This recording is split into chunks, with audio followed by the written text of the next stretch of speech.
Hello, and thank you for joining me for another edition of Rabbi Stein's PPE. It's always so hard to find sometimes a nice quiet space to do these. The car works out perfectly.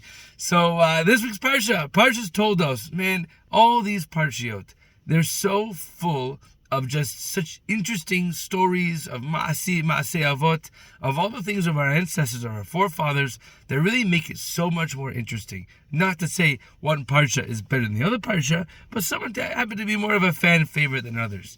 And this week does not disappoint. Parshas Toldot is all about the genealogy, the beginnings of the genealogy of the Jewish people, from Avram to Yitzchak to Yaakov. We're introduced to the real rivalry between Yaakov and Esav, and so on and so forth. And I really want to jump right to the nitty-gritty of what we want to share today.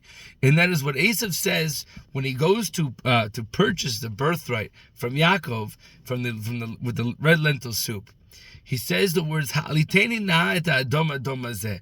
Pour this red stuff pretty much down my throat. And I want to digress and explain the temptation of material gratification. You see, we are in such a day and age where everything is accessible at our fingertips, and the response time of so many things, we expect it to be right away. We ask how fast is the turnaround time, 24 hours, whatever it is. Like, we want it instantaneously, and that is a big problem. Because we learn to forget about the people nature behind things. We're all people. We all make mistakes. When Esav says, Ha'aliteni na, pour this stuff, give me this stuff down my throat, I don't want anything else. I don't want to delay with anything. I want this and I want it now.